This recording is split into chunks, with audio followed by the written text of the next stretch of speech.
ಮಧುಜಾಲದ ತನಿಖೆ ಶುರುವಾಗ್ತಾ ಇದೆ. ಅದಕ್ಕೆ ಆ ಭರವಸೆಯನ್ನು ಸರ್ಕಾರ ಕೊಟ್ಟಿದೆ, ಅಧಿಕೃತವಾಗಿ ಸರ್ಕಾರದಿಂದ ಭರವಸೆ ಕೊಟ್ಟಿದೆ.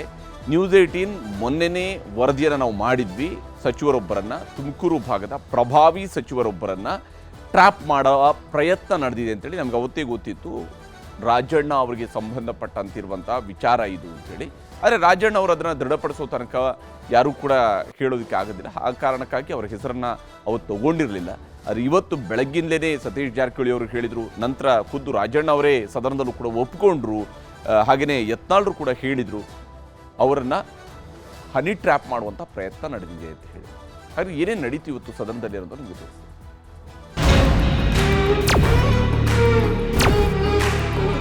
ಸರ್ಕಾರವೇ ಹನಿ ಟ್ರ್ಯಾಪ್ ಫ್ಯಾಕ್ಟರಿ ಇಟ್ಕೊಂಡ್ರೆ ಇನ್ಯಾರಿಗೆ ಬುದ್ಧಿವಾದ ಹೇಳ್ತೀರಿ ನೀವು? ಇವತ್ತು ನಮ್ಮ ಸಹಕಾರಿ ಸಚಿವರ ಮೇಲೆ ಈ ಹನಿ ಟ್ರ್ಯಾಪ್ ಈಗ ರಾಜಣ್ಣ ಅವರ ಮೇಲೆ ನಾಳೆ ಮತ್ತೊಬ್ಬರ ಮೇಲೆ 48 ಜನರದು ಪೆನ್ ಡ್ರೈವ್ಗಳಿದ್ದಾವೆ. ಈಗ ನನ್ನ ಮೇಲೂ ಕೂಡ ಅಟೆಂಪ್ಟ್ ಮಾಡಿದ್ದಾರೆ ಅಂತಕ್ಕಂಥದ್ದಕ್ಕೆ ಪುರಾವೆಗಳನ್ನು ಇಟ್ಕೊಂಡಿದ್ದೀನಿ. ನಾನು ಅದ್ರ ಬಗ್ಗೆ ದೂರನ್ನು ಕೊಡ್ತೇನೆ.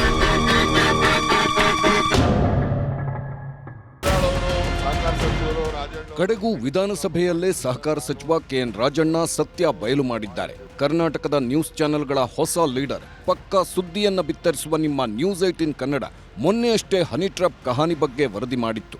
ತುಮಕೂರಿನ ಪ್ರಭಾವಿ ಸಚಿವರೊಬ್ಬರನ್ನ ಸಿದ್ದರಾಮಯ್ಯ ಸರ್ಕಾರದಲ್ಲೇ ಇರುವ ಪ್ರಭಾವಿ ನಾಯಕರೊಬ್ಬರು ಹನಿ ಟ್ರ್ಯಾಪ್ ಮಾಡಲು ಪ್ರಯತ್ನಿಸಿದ್ದಾರೆ ಅಂತ ಎಲ್ಲರಿಗಿಂತ ಮೊದಲು ನ್ಯೂಸ್18 ಕನ್ನಡ ಬ್ರೇಕ್ ಮಾಡಿತ್ತು. ಹನಿ ಟ್ರ್ಯಾಪ್ಗೆ ಒಳಪಡಿಸುವಂತಹ ಪ್ರಯತ್ನ ಅಲ್ಲಿ ನಡೆಯುತ್ತಾ ಇದೆ. 3 ತಂಡ ಅವ್ರನ್ನ ಹನಿ ಟ್ರ್ಯಾಪ್ ಮಾಡಲಿಕ್ಕೆ ಪ್ರಯತ್ನವನ್ನ ಮಾಡತಕ್ಕಂಥದ್ದು. Honey trap, honey trap, honey trap. News Eighteen Kannada ಬಿತ್ತರಿಸಿದ್ದ ಹನಿ ಟ್ರ್ಯಾಪ್ ಕಹಾನಿ ಸುದ್ದಿ ರಾಷ್ಟ್ರ ಮಟ್ಟದಲ್ಲೂ ಸಂಚಲನ ಸೃಷ್ಟಿಸಿತ್ತು. ವಿಧಾನಸಭೆಯಲ್ಲಿ ನಿನ್ನೆ ಸಂಜೆಯೇ ಬಿಜೆಪಿ ಶಾಸಕ V Sunil Kumar honey trap ಬಗ್ಗೆ ಪ್ರಸ್ತಾಪಿಸಿದ್ರು. ಸರ್ಕಾರ ಈ ಹನಿ ಟ್ರ್ಯಾಪ್ ಮಾಡುವ ಗ್ಯಾಂಗ್ಗಳ ವಿರುದ್ಧ ಕ್ರಮ ಕೈಗೊಳ್ಳುವಂತೆ ಆಗ್ರಹಿಸಿದ್ದರು. ಇದಾದ ಮೇಲೆ ಇಂದು ಬೆಳಿಗ್ಗೆ ಸಚಿವ ಸತೀಶ್ ಜಾರಕಿಹೊಳಿ ಅವರು ರಾಜ್ಯದ ಓರ್ವ ಸಚಿವರ ಮೇಲೆ 2 ಸಲ ಹನಿ ಟ್ರ್ಯಾಪ್ಗೆ ಯತ್ನ ನಡೆದಿದೆ ಅಂತ ಒಪ್ಪಿಕೊಂಡ್ರು. ಆಮೇಲೆ ಡಿಸಿಎಂ ಡಿಕೆ ಶಿವಕುಮಾರ್ ಯಾರು ಆ ಸಚಿವರು ಅಂತ ಗೊತ್ತಿಲ್ಲ, ಆದರೆ ಅವರೇನಾದರೂ ದೂರು ನೀಡಿದ್ರೆ ತನಿಖೆ ಆಗುತ್ತೆ ಅಂದಿದ್ರು. ಹೌದು, ಮಾಡಲಾಗಿದೆ. 2 ಸಲ ಅಟೆಂಪ್ಟ್ ಮಾಡಿದ್ದಾರೆ, 2 ಟೈಮ್ಸು. ಸೊ ಅದು ಸಕ್ಸಸ್ ಆಗಿ ಇಲ್ಲ. ಈ ಥರ ಕರ್ನಾಟಕದಲ್ಲಿ ಹನಿ ಟ್ರ್ಯಾಪ್ ಆಗೋದು ಮೊದಲನೇದಲ್ಲ, ಅವಶ್ಯಕತೆ ಇಲ್ಲ. ಆದರೂ ಕೂಡ ಕೆಲವರು ಅದನ್ನೇ ಬಂಡವಾಳವಾಗಿ ಮಾಡ್ತಿದ್ದಾರೆ. ಅದಕ್ಕೆ ಕಡಿವಾಣ ಬೀಳಬೇಕು. ನಾವು ಕೂಡ ಸಂಬಂಧಪಟ್ಟ ಸಚಿವರುಗಳಿದ್ದೀವಿ, ಅದನ್ನು ದೂರು ಕೊಡ್ಲಿಕ್ಕೆ ಹೇಳಿದ್ವಿ. ಕಾನೂನಿನಿಂದ ಕಡೆನಕ್ಕೂ ಮತ್ತು ಯಾರಿದ್ದಾರೆ ಹಿಂದ್ಗಡೆ ಅವರು ಹೊರಗಡೆ ಬರಬೇಕು ಅನ್ನೋದು ನಮ್ಮ ಆಗ್ರಹ ಇದೆ. ನೋಡೋಣ, CM ಅವ್ರ ಜೊತೆ ಮಾತಾಡ್ತೀವಿ. ಸಂಬಂಧಪಟ್ಟ ಗೃಹ ಸಚಿವರ ಜೊತೆ ಈಗಾಗಲೇ ಮಾತಾಡಿದ್ದೀವಿ. ಪೊಲೀಸ್ ಸ್ಟೇಷನ್ ಕಂಪ್ಲೇಂಟ್ ಕೊಡಿ. ಫಸ್ಟ್ ಯಾರು ಇದ್ರೆ ಪೊಲೀಸ್ ಸ್ಟೇಷನ್ಗೆ ಕಂಪ್ಲೇಂಟ್ ಬರ್ದು ಕೊಡ್ಲಿ. ಯಾರು ಇದ್ರೆ ತನಿಖೆ ಮಾಡಿಸೋಣ. ಹನಿ ಟ್ರ್ಯಾಪ್ ಬಲೆಗೆ ಸಿಲುಕಿದ ಆ ಸಚಿವರು ಯಾರು ಅನ್ನೋದು ರಿವೀಲ್ ಆಗೋಕ್ಕೂ ಮೊದಲೇ ಸಾಕಷ್ಟು ಗುಸುಗುಸು ಪಿಸುಪಿಸು ನಡೆಯುತ್ತಿದ್ವು. ಇದರ ನಡುವೆಯೇ ವಿಧಾನಸಭೆ ಅಧಿವೇಶನದಲ್ಲೇ ಹನಿ ಟ್ರ್ಯಾಪ್ಗೆ ಬೀಳಿಸಲು ನಡೆದ ಯತ್ನ ಮತ್ತು ಯಾವ ಮಂತ್ರಿಯನ್ನು ಟಾರ್ಗೆಟ್ ಮಾಡಲಾಗಿತ್ತು ಎನ್ನುವುದು ಬಹಿರಂಗವಾಯಿತು. ಮಧುಜಾಲಕ್ಕೆ ಸಿಲುಕಿಸಲು ಯತ್ನಿಸಿದ್ದು ಯಾರನ್ನೂ ಅಂತ ಬಿಜೆಪಿ ಶಾಸಕ ಬಸನಗೌಡ ಪಾಟೀಲ್ ಯತ್ನಾಳ್ ಕಲಾಪದಲ್ಲೇ ರಿವೀಲ್ ಮಾಡಿದ್ರು. ಇವತ್ತು ನಮ್ಮ ಸಹಕಾರಿ ಸಚಿವರ ಮೇಲೆ ಸಬ್ಜೆಕ್ಟ್ ಈಗ ಈ ಹನಿ ಟ್ರ್ಯಾಪ್ ಜನಪ್ರತಿನಿಧಿಗಳನ್ನ ಬ್ಲಾಕ್ ಮೇಲ್ ಮಾಡುವಂತದ್ದು, ಜನಪ್ರತಿನಿಧಿಗಳನ್ನ ಒಂದ್ ರೀತಿ ಅವರ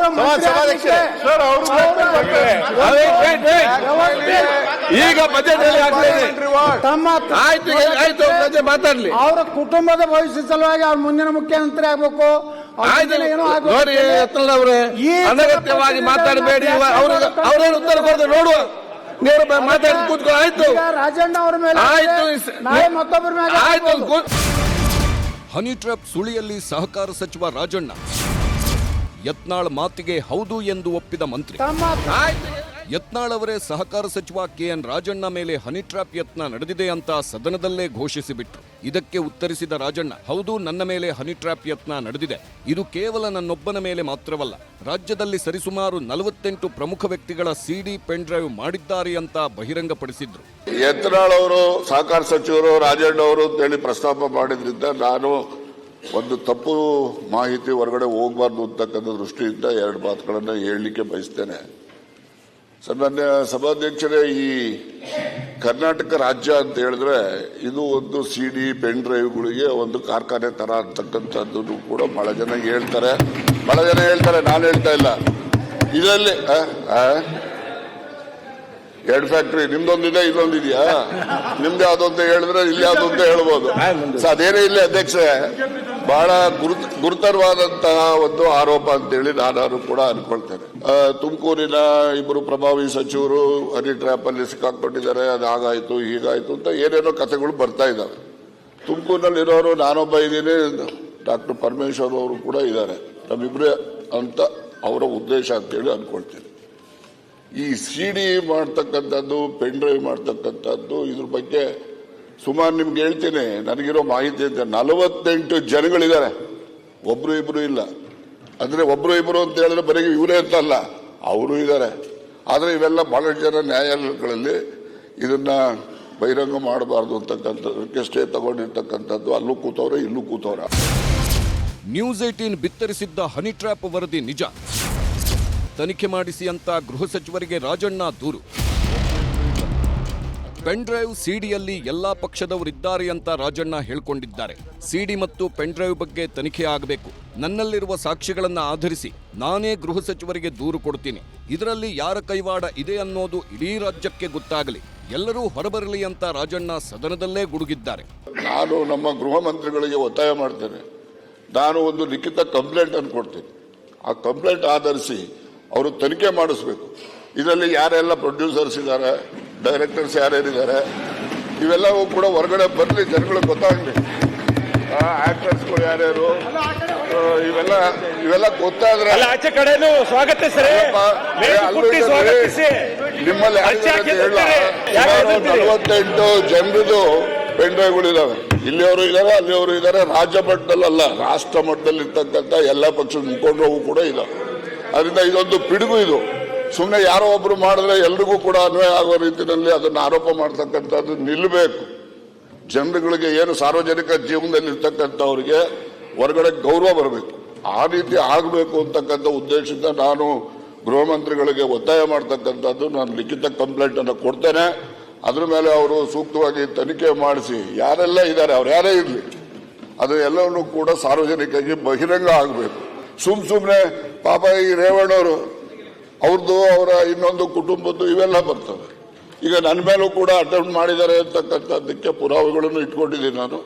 ಅದ್ರ ಬಗ್ಗೆ ದೂರನ್ನು ಕೊಡ್ತೇನೆ. ಅದಕ್ಕೆ ಗೃಹ ಮಂತ್ರಿಗಳು ಒಂದು ವಿಶೇಷವಾದ ತನಿಖೆಯನ್ನ ಮಾಡಿಸಿ ಯಾರೆಲ್ಲ ಇದ್ದಾರೆ ಅವನ್ನೆಲ್ಲ ಕೂಡ ಬಹಿರಂಗ ಮಾಡಬೇಕು ಅಂತಕ್ಕಂಥದ್ದು ನನ್ನ ಒತ್ತಾಯ. ಇದೇ ವೇಳೆ ಪ್ರತಿಪಕ್ಷದ ಬಿಜೆಪಿಯ ಶಾಸಕ ಸುನಿಲ್ ಕುಮಾರ್ ಎದ್ದು ಹನಿ ಟ್ರ್ಯಾಪ್ ಮಾಡಿ ನಾಯಕರನ್ನ ಕಟ್ಟಿಹಾಕೋದು ನಿಲ್ಲಬೇಕು, ಗೃಹ ಸಚಿವರು ಇಲ್ಲೇ ಈ ವಿಚಾರದಲ್ಲಿ ಉತ್ತರ ಕೊಡಬೇಕು ಅಂತ ಪಟ್ಟು ಹಿಡಿದ್ರು. ಹೀಗೆ ಹನಿ ಟ್ರ್ಯಾಪ್ ಮಾಡಿಸುತ್ತಿರುವವರು ಯಾರು, ಯಾರು ಆ ಸಚಿವ, ಯಾರು ಆ ಮಂತ್ರಿ, ಸರ್ಕಾರನೇ ಬೆಂಬಲ ಕೊಡ್ತಿದ್ಯಾ ಅಂತ ಜೋರು ಧ್ವನಿಯಲ್ಲಿ ಪ್ರಶ್ನಿಸಿದ್ರು. ಆಗ ಮತ್ತೆ ರಾಜಣ್ಣ ಎಲ್ಲಾ ಪಕ್ಷದವರಿದ್ದಾರೆ, ಕೇಂದ್ರ ನಾಯಕರೂ ಇದ್ದಾರೆ ಅಂದ್ರು. 48 ಜನ ಇದರಲ್ಲಿ ಟೀಮ್, 48 ಜನರ ಮೇಲೆ ಆಗಿದೆ ಅಂತ ಹೇಳಿದ್ರು. ಗೃಹ ಸಚಿವರಿಗೆ ಪತ್ರ ಮುಖೇನ ಕೊಡ್ತೀವಿ ಅಂತ ಹೇಳಿದ್ದಾರೆ. ಗೃಹ ಸಚಿವರು ದಯಮಾಡಿ ಇಲ್ಲೇ ಉತ್ತರ ಕೊಡಬೇಕು ನೀವು. ಯಾಕೆ ಅಂತಂದ್ರೆ ನಿಮ್ಮ ಜಿಲ್ಲೆಯ ಸಚಿವರದೇ ಈ ಪರಿಸ್ಥಿತಿ ಆದ್ರೆ ಇನ್ನು ಕರ್ನಾಟಕದ ಜನರ ಪರಿಸ್ಥಿತಿ ಏನು? ಯಾರು ಇದರಿಂದ ಕೈವಾಡ ಇದ್ದಾರೆ? ಅಷ್ಟು ದೊಡ್ಡ ಸಚಿವರು ಯಾರು ಇದರ ಹನಿ ಟ್ರ್ಯಾಪ್ ಅನ್ನು ಮಾಡ್ತಾ ಇದ್ದಾರೆ? ಇದಕ್ಕೆ ಸರ್ಕಾರನೇ ಇದಕ್ಕೆ ಬೆಂಬಲವಾಗಿ ನಿಂತಿದ್ಯಾ ಅಥವಾ ಯಾರೋ ಒಬ್ಬ ವ್ಯಕ್ತಿ ಮಾತ್ರ ಬೆಂಬಲವಾಗಿ ನಿಂತಿದ್ಯಾ? ರಾಜಕಾರಣಕ್ಕೋಸ್ಕರ ಏನ್ ಬೇಕಾದ್ರೂ ಯಾವ ಕಾರಣಕ್ಕೂ ಸಹಿಸ್ಲಿಕ್ಕೆ ಆಗಲ್ಲ. ನಾನು ವಿನಂತಿ ಮಾಡ್ತೇನೆ ರಾಜಣ್ಣ ಅವರಿಗೆ, ಯಾರು 48 ಜನರ ಮೇಲೆ ಈ ಟೈಪ್ ಮಾಡಿದ್ದಾರೆ ಹೇಳಿ. ಅವರು ಇವ್ರದೈತು ಯಾರ್ದೈತಿ, ಯಾರು ಮಾಡಿದಾರ, ಏನಾಗತೈತಿ ರಾಜ್ಯದಾಗ? ಬರೀ ನಮ್ಮ ರಾಜ್ಯದವರೇ ಅಲ್ಲ, ಬರೀ ನಮ್ಮ ರಾಜ್ಯದವರೇ ಅಲ್ಲ, ಬರೀ ನಮ್ಮ ರಾಜ್ಯದವರೇ ಅಲ್ಲ, ಕೇಂದ್ರದಲ್ಲಿರ್ತಕ್ಕಂಥ ಎಲ್ಲಾ ಪಕ್ಷದ ಮುಖಂಡರು ಇದಾವೆ. ಅದಕ್ಕೆ ತನಿಖೆ ಆಗ್ಲಿ ಅಂತ ಹೇಳೋದು. ಒಂದು ಕಡೆ ರಾಜಣ್ಣ, ಮತ್ತೊಂದು ಕಡೆ ಬಿಜೆಪಿ ಶಾಸಕರು ಎಲ್ಲರೂ ಸೇರಿ ಹನಿ ಟ್ರ್ಯಾಪ್ ಬಗ್ಗೆ ತನಿಖೆ ಆಗಬೇಕು ಅಂತ ಒತ್ತಾಯಿಸುತ್ತಿದ್ದಂತೆ ಸದನದಲ್ಲಿ ಹನಿ ಟ್ರ್ಯಾಪ್ ಬಗ್ಗೆ ಉತ್ತರ ಕೊಡಲು ಗೃಹ ಸಚಿವ ಡಾಕ್ಟರ್ ಜಿ ಪರಮೇಶ್ವರ್ ಮುಂದಾದ್ರು. ಕರ್ನಾಟಕದ ರಾಜಕೀಯದ ಇತಿಹಾಸವನ್ನ ಹೊಗಳುತ್ತಲೇ ಈಗಿನ ಬೆಳವಣಿಗೆಗಳ ಬಗ್ಗೆ ಬೇಸರ ಹೊರಹಾಕಿದ ಪರಮೇಶ್ವರ್ ಉನ್ನತ ಮಟ್ಟದ ತನಿಖೆ ಮಾಡಿಸ್ತೀನಿ ಅಂತ ಭರವಸೆ ನೀಡಿದ್ರು. ಆದರೆ ಗೃಹ ಸಚಿವರ ಉತ್ತರ ಪ್ರತಿಪಕ್ಷದ ನಾಯಕರಿಗೆ ತೃಪ್ತಿ ತರಲಿಲ್ಲ. ಹೀಗಾಗಿ ಮಧ್ಯೆ ಎದ್ದು ನಿಂತ ವಿಪಕ್ಷ ನಾಯಕ ಆರ್ ಅಶೋಕ್ ಉನ್ನತ ಮಟ್ಟದ ತನಿಖೆ ಅಂದ್ರೆ ಯಾವುದು, ಹನಿ ಟ್ರ್ಯಾಪ್ ಸೂತ್ರಧಾರನ ಹೆಸರು ಬಹಿರಂಗಪಡಿಸಲು ಜಡ್ಜ್ ನೇತೃತ್ವದಲ್ಲಿ ತನಿಖೆ ಆಗಲಿ ಎಂದರು. ಇನ್ನೊಂದು ಕಡೆ ಸಿಬಿಐ ತನಿಖೆಗೆ ವಹಿಸಿ ಮಾಡಿಸಬೇಕು ಎಂದು ವಿಜಯೇಂದ್ರ ಒತ್ತಾಯಿಸಿದ್ರು. ಬಹುಶಃ ಬಹಳಷ್ಟು ಜನರಿಗೆ ಅವರವರ ಮರ್ಯಾದೆಯ ಪ್ರಶ್ನೆ. ಹಾಗಾಗಿ ನಾನು ಮಾನ್ಯ ರಾಜಣ್ಣನವರು ಏನು ಪ್ರಸ್ತಾಪ ಮಾಡಿದ್ದಾರೆ, ಅವರು ನನಗೆ ಒಂದು ಮನವಿಯನ್ನು ಕೊಡ್ತೇನೆ ಅಂತ ಹೇಳಿದ್ದಾರೆ. ಆ ಆಧಾರದ ಮೇಲೆ ನಾನು ಒಂದು ಉನ್ನತ ಮಟ್ಟದ ತನಿಖೆಯನ್ನು ಆದೇಶ ಮಾಡ್ತೇನೆ ಮಾನ್ಯ ಸಭಾಪತಿಗಳೇ. ಇದು ಗೊತ್ತಾಗಲಿ, ಇದು ಯಾವ ರೀತಿ ಇದು ಸತ್ಯಾಸತ್ಯತೆಯನ್ನು ನಾವು ತಿಳ್ಕೋಬೇಕಾಗ್ತದೆ. ಹಾಗಾಗಿ ಇದು ಗೊತ್ತಾಗ್ಲಿ ಅಂತ ಹೇಳಿ ನಾನು ಒಂದು ಉನ್ನತ ಮಟ್ಟದ ತನಿಖೆಯನ್ನ ಆದೇಶ ಮಾಡ್ತೇನೆ. ಕಂಪ್ಲೇಂಟ್ ಅನ್ನ ತಗೊಂಡು ನೀವು ಒಂದು ಜಡ್ಜ್ ನೇತೃತ್ವದಲ್ಲಿ ಒಂದು ಸಮಿತಿಯನ್ನ SIT ಮಾಡಿ, ಅದರಿಂದ ನ್ಯಾಯ ಸಿಗುತ್ತೆ, ಎಲ್ಲರಿಗೂ ನ್ಯಾಯ ಸಿಗುತ್ತೆ. ಒಬ್ಬ ಮಂತ್ರಿ ಸದನದಲ್ಲಿ ಬಂದು ಈ ತರ ಮಾತಾಡ್ತಾರೆ ಅಂದ್ರೆ ನಾವು ಸೀರಿಯಸ್ ಆಗಿ ತಗೊಬೇಕು, ಎಲ್ಲರೂ ಸೀರಿಯಸ್ ಆಗಿ ತಗೊಬೇಕು, ಎಲ್ಲರೂ ಪ್ರತಿಯೊಬ್ಬರು ತಗೊಬೇಕು, ಆಡಳಿತ ಪಕ್ಷದಲ್ಲಿ ಇರೋರು ಎಲ್ಲರೂ ತಗೊಬೇಕು ಇದನ್ನ. ಅದರಿಂದ ನೀವು ಇಲ್ಲಿ ಅನೌನ್ಸ್ ಮಾಡಿ, ಏನ್ SIT ಮಾಡ್ತೀರಾ, ಏನ್ ಮಾಡ್ತೀರಾ ಅಂತ ಅನೌನ್ಸ್ ಮಾಡಿ. ಸದನದಲ್ಲಿ ಸ್ವತಃ ಸಚಿವರೇ ಪ್ರಸ್ತಾಪ ಮಾಡಿದ್ದಾರೆ, ಗೃಹ ಸಚಿವರು ಕೂಡ ಹೇಳಿಕೆ ಕೊಟ್ಟಿದ್ದಾರೆ. ನಾವಿವತ್ತು ಒತ್ತಾಯ ಮಾಡ್ತಾ ಇದ್ದೇವೆ, ಆಗ್ರಹ ಮಾಡ್ತಾ ಇದ್ದೇವೆ, ಇದು ಸೂಕ್ತವಾಗಿರ್ತಕ್ಕಂಥ ತನಿಖೆ ಆಗಲೇಬೇಕಾಗ್ತದೆ. ನನಗೆ ಕೇಳಿದ್ರೆ ಇದು ಯಾವುದೋ ಸಿಟ್ಟಿಂಗ್ ಹೈಕೋರ್ಟ್ ಜಡ್ಜು ಅಥವಾ ಬೇರೆ ಯಾರೋ ರಿಟೈರ್ಡ್ ಹೈಕೋರ್ಟ್ ಜಡ್ಜಿಂದ ಸಾಧ್ಯ ಇಲ್ಲ, SIT ಇಂದ ಅಂತೂ ಇದು ಅಸಾಧ್ಯ. ಸಿಬಿಐ ತನಿಖೆನೇ ಆಗಬೇಕು ಅನ್ನೋದು ನಮ್ಮ ಅಭಿಪ್ರಾಯ. ಸಚಿವ ರಾಜಣ್ಣ ಪುತ್ರನಿಗೂ ಹನಿ ಟ್ರ್ಯಾಪ್ ಬಲೆ. ಸಹಕಾರ ಸಚಿವ KN ರಾಜಣ್ಣ ಮಾತ್ರವಲ್ಲ, ರಾಜಣ್ಣನವರ ಪುತ್ರ ಪರಿಷತ್ ಸದಸ್ಯ KR ರಾಜೇಂದ್ರ ನ್ಯೂಸ್ 18 ಜೊತೆ ಮಾತಾಡಿದ್ರು. ನನ್ನನ್ನು 6 ತಿಂಗಳಿಂದ ಹನಿ ಟ್ರ್ಯಾಪ್ ಮಾಡಿಸುವ ಪ್ರಯತ್ನ ಆಗ್ತಿದೆ ಅಂತ ಒಪ್ಪಿಕೊಂಡ್ರು. ಬರೀ ರಾಜಣ್ಣವರ ಮೇಲೆ ಅಂತ ಅಲ್ಲ, ಕಳೆದ 6 ತಿಂಗಳಿಂದ ನನ್ನ ಮೇಲೂ ನಡೀತಾ ಇದೆ. ಸೊ ಅದರಿಂದ ಇದು ವಿರೋಧ ಪಕ್ಷದವ್ರು ಮಾಡ್ತಾರೋ ನಮ್ಮ ಪಕ್ಷದವರೇ ಮಾಡ್ತಾರೆ ಅನ್ನೋ ಅಂಥದ್ದು ಮಾತಲ್ಲ. ಬಟ್ ಆದರೆ ಇದು ಸಹಜವಾಗಿ ಇದು ಯಾರು ಮಾಡ್ತಾ ಇದ್ದಾರೆ, ಸೊ ಅದು ಈಗ ಸದನದಲ್ಲಿ ತನಿಖೆ ಮಾಡೋದಕ್ಕೆ ಒತ್ತಾಯ ಮಾಡಿರ್ಬೋದು ಅಂತ ಅನ್ಕೊಂತೀನಿ. ಸೊ ಅದಕ್ಕೆ ತನಿಖೆ ಮಾಡಬೇಕು. ಅಂದರೆ ಇದು ಒಳ್ಳೆಯ ಬೆಳವಣಿಗೆ ಇಲ್ಲ, ರಾಜಕಾರಣಿಗಳಲ್ಲಿ ಯಾರೇ ಇದ್ದಿದ್ರು ಒಂದು ಒಳ್ಳೆ ಬೆಳವಣಿಗೆ ಇಲ್ಲ. ವಿಡಿಯೋ ಕಾಲು ಬರ್ತವೆ, ಫೋನ್ ಕಾಲ್ ಬರ್ತವೆ, ಮೆಸೇಜಸ್ ಬರ್ತವೆ. ಸೊ ನೋಡೋಣ, ತನಿಖೆ ಮಾಡೋಣ. ಇದೇ ಹನಿ ಟ್ರ್ಯಾಪ್ ವಿಷಯದಲ್ಲಿ ಇವತ್ತು ಮುಖ್ಯಮಂತ್ರಿ ಸಿದ್ದರಾಮಯ್ಯರನ್ನ ಗೃಹ ಸಚಿವ ಪರಮೇಶ್ವರ್, ಸಹಕಾರ ಸಚಿವ ರಾಜಣ್ಣ, ಲೋಕೋಪಯೋಗಿ ಸಚಿವ ಸತೀಶ್ ಜಾರಕಿಹೊಳಿ ಭೇಟಿಯಾಗಿ ವಿವರಣೆಯನ್ನೂ ಕೊಟ್ಟಿದ್ದಾರೆ. ಸದನದಲ್ಲಿ ಅಜ್ಜಯ್ಯನ ಫೋಟೋ ತೋರಿಸಿ ಮುನಿರತ್ನ ಸಿಟ್ಟು. ಸದನದ ಹೊರಗೆ DKಶಿ ಕೈವಾಡ ಅಂತ ಗಂಭೀರ ಆರೋಪ. ಸದನದಲ್ಲಿ ಯತ್ನಾಳ್, ರಾಜಣ್ಣ, ಸುನಿಲ್ ಕುಮಾರ್ ಸೇರಿದಂತೆ ಶಾಸಕರು, ಸಚಿವರು ಹನಿ ಟ್ರ್ಯಾಪ್ ಬಗ್ಗೆ ಮಾತಾಡುತ್ತಿದ್ದಾಗಲೇ ಸ್ವತಃ ಹನಿ ಟ್ರ್ಯಾಪ್ ಮಾಡಿಸಿದ ಆರೋಪ ಎದುರಿಸುತ್ತಿರುವ ಶಾಸಕ ಮುನಿರತ್ನ ದಿಢೀರ್ ಎದ್ದು ನಿಂತು ನನ್ನ ಮೇಲೂ ರೇಪ್ ಕೇಸ್ ಹಾಕಿಸಿದ್ದು ಮಹಾನಾಯಕನೇ, ಅವರಿಲ್ಲಿಗೆ ಬರಲಿ, ಅವರು ಪೂಜಿಸೋ ಅಜ್ಜಯ್ಯನ ಮೇಲೆ, ಶನಿ ಮಹಾತ್ಮನ ಮೇಲೆ, ಪ್ರತ್ಯಂಗಿರಾ ದೇವಿ ಮೇಲೆ ಆಣೆ ಮಾಡಲಿ ಎಂದರು. ಅಲ್ಲದೆ ಸದನದ ಹೊರಗೆಯೂ ತನ್ನ ವಿರುದ್ಧದ ಪ್ರಕರಣದಲ್ಲಿ DK ಶಿವಕುಮಾರ್ ಕೈವಾಡವಿದೆ ಅಂತ ಗಂಭೀರ ಆರೋಪ ಮಾಡಿದ್ರು ಮುನಿರತ್ನ. ರೇಪ್ ಮಾಡಿಲ್ಲ ಸಭಾಧ್ಯಕ್ಷರೇ, ಇವತ್ತು ಇಲ್ಲಿ ಬರ್ಲಿ, ಇವತ್ತು ಬಂದ್ಬಿಟ್ಟು ನನ್ನ ಎದುರುಗಡೆ ಪ್ರಮಾಣ ಮಾಡ್ಲಿ, ಅವ್ರು ಮುಗಿಯಂತ ಶನಿಮಾತ್ಮನ ದೇವಸ್ಥಾನಕ್ಕೆ ಹೋಗಿ ಮುಗಿತಾರೆ, ಪ್ರಮಾಣ ಮಾಡ್ಲಿ.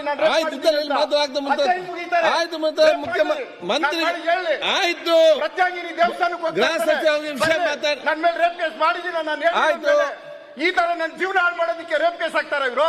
ನೋಡ್ರಿ, ಕಂಪ್ಲೀಟ್ ಇವ್ರದೇ team, DK Shivakumar honey trap team ಇದು ನಿಮ್ಗೆ ಯಾರು ಅಂತ ನಿಮ್ಗೆ ಇನ್ನೂ ಸ್ಪಷ್ಟವಾಗಿ ಬೇಕು ಅಂದ್ರೆ ಲಾಸ್ಟ್ SIT ನಲ್ಲಿ ಒಬ್ಬರನ್ನ ಒಂದು 4-5 ಜನ ಅರೆಸ್ಟ್ ಮಾಡಿದ್ರು ಜಾರಕಿಹೊಳಿ ಕೇಸ್ ಆದಾಗ. ಅವ್ರು ಯಾರು ಅಂತ ತಿಳ್ಕೊಳ್ರಿ ಹೇಳಿ. ಇವತ್ತು ರಾಜಣ್ಣ ಹೇಳಿರೋದು ಹಲವಾರು ಜನದ್ದು ಇದೆ ಅಂತ ಹೇಳಿದ್ದಾರೆ. ನನಗೆ ಗೊತ್ತಿದ್ದಂಗೆ ಇವ್ರ ಹತ್ರ ರಾತ್ರಿ 2 ಗಂಟೆಗೆ ಈ ಹನಿ ಟ್ರ್ಯಾಪ್ ಮೀಟಿಂಗ್ ಮಾಡೋದು. ಹೀಗೆ ರಾಜ್ಯ ರಾಜಕೀಯದಲ್ಲಿ ಹನಿ ಟ್ರ್ಯಾಪ್ ಪ್ರಕರಣ ತಲ್ಲಣ ಸೃಷ್ಟಿಸಿದೆ. ಇದರ ನಡುವೆ 3 ಪಕ್ಷಗಳ ಶಾಸಕರು ಹನಿ ಟ್ರ್ಯಾಪ್ ವಿರುದ್ಧ ಒಕ್ಕೊರಲಿನಿಂದ ಮಾತಾಡುವುದಕ್ಕೆ ಶುರು ಮಾಡಿದ್ದಾರೆ. ಯಾರಿದ್ದಾರೆ ಹಿಂಗಡೆ ಇದ್ದಾರೆ, ಅವ್ರ ಉದ್ದೇಶ ಏನು, ದುರುದ್ದೇಶ ಏನು, ಯಾರ್ಯಾರು ಬಳಕೆ ಮಾಡ್ಕೊಂಡಿದ್ದಾರೆ, ಯಾರ್ಯಾರು ಸಾರ್ವಜನಿಕ ಜೀವನವನ್ನು ಮುಗಿಸಿದ್ದಾರೆ, ಏನು ಬ್ಲ್ಯಾಕ್ ಮೇಲ್ ಮಾಡಿ ಏನು ಸಾಧನೆ ಮಾಡ್ಕೊಂಡಿದ್ದಾರೆ ಇದೆಲ್ಲ ತನಿಖೆ ಆದ್ಮೇಲೆ ಗೊತ್ತಾಗೋದು. ತನಿಖೆ ಆಗಲಿ ಅಂತ ಆಗ್ರಹಿಸ್ತೇನೆ. ಇಮಿಡಿಯೇಟ್ ಸೋಮೋಟೋ ಕೇಸ್ನ ಬುಕ್ ಮಾಡಿಕೊಂಡು ಅವ್ರು ಯಾರು ಮಹಾನ್ ಭಾವ ಇದ್ದಾನೆ ಅವನ್ನ ಬೀದಿಗೆ ಎಳಿಬೇಕು ಅಂತಕ್ಕಂಥದ್ದು. ಇಲ್ಲ ಅಂದ್ರೆ ಎಷ್ಟು ಮನೆ ಹಾಳು ಮಾಡಕ್ ತಯಾರಿದಾರೋ ಗೊತ್ತಿಲ್ಲ ಇಂಥವ್ರು. ಇದಕ್ಕೆ ಕಡಿವಾಣ ಹಾಕಬೇಕು. ಹೆಣ್ಮಕ್ಳನ್ನ ಮುಂದೆ ಇಟ್ಕೊಂಡು ಹಲವಾರು ಕುಟುಂಬಗಳನ್ನ ಬೀದಿಗೆ ತರೋ ಅಂತ ಕೆಲಸ, ಈ ತರ ವಾಮ ಮಾರ್ಗ ಇಟ್ಕೊಂಡು ಅವ್ರನ್ನ ಹನಿ ಟ್ರ್ಯಾಪ್ ಮಾಡೋದ್ರ ಮುಖಾಂತರ ಹೆಣ್ಮಕ್ಳನ್ನ ಮುಂದೆ ಬಿಟ್ಕೊಂಡು ಈ ತರ ಅವ್ರಿಗೆ ಅವರ ಒಂದು ಶಕ್ತಿಯನ್ನ, ರಾಜಕೀಯ ಶಕ್ತಿಯನ್ನ ಕುಂದಿಸ್ಲಿಕ್ಕೆ ಯಾರು ಕೂಡ ಹೋಗಬಾರ್ದು. ಯಾವ ವ್ಯಕ್ತಿಗಾಗಲಿ, ಯಾವ ಮಂತ್ರಿಗಾಗಲಿ, ಸದಸ್ಯರಿಗಾಗಲಿ ಯಾರಿಗೂ ಕೂಡ ಇಂಥದ್ದು ರಾಜಕೀಯ ತೇಜೋವಧ ಮಾಡೋ ಕೆಲಸ ಆಗಬಾರ್ದು. ಇದನ್ನ ಮನೆ ಗೃಹ ಸಚಿವರು ಸೀರಿಯಸ್ ಆಗಿ ತಗೊಂಡು ಇದನ್ನು ಎನ್ಕ್ವೈರಿ ಮಾಡಬೇಕು. ತುಮಕೂರು ಭಾಗದ ಸಚಿವರಿಗೆ ಹನಿ ಟ್ರ್ಯಾಪ್ ಪ್ರಯತ್ನ. ಒಟ್ಟಾರೆ ನ್ಯೂಸ್ 18 ಕನ್ನಡ ಮಾಡಿದ್ದ ಹನಿ ಟ್ರ್ಯಾಪ್ ಪ್ರಯತ್ನದ ಎಕ್ಸ್ಕ್ಲೂಸಿವ್ ವರದಿಯನ್ನ ಈಗ ರಾಜ್ಯದ ಸಚಿವರೇ ಖಚಿತಪಡಿಸಿದ್ದಾರೆ. ತುಮಕೂರಿನ ಪ್ರಭಾವಿ ಸಚಿವ KN ರಾಜಣ್ಣರನ್ನ ಹನಿ ಟ್ರ್ಯಾಪ್ಗೆ ಬೀಳಿಸುವ ಪ್ರಯತ್ನ ನಡೆದಿರೋದು ಅವರ ಮಾತುಗಳಿಂದಲೇ ಸಾಬೀತಾಗಿದೆ. ನಾನು ಯಾರಾದರೂ ಕೂಡ ಒಬ್ಬರು ನಿವೃತ್ತ ನ್ಯಾಯಾಧೀಶರ ನೇತೃತ್ವದಲ್ಲಿ ತನಿಖೆ ಆಗಬೇಕು ಅಂತಕ್ಕಂಥ, ಸುಮ್ಮನೆ SIT ಎಲ್ಲ ಮಾಮೂಲಿ ಆಗ್ಬಿಟ್ಟಿದೆ ಈಗ.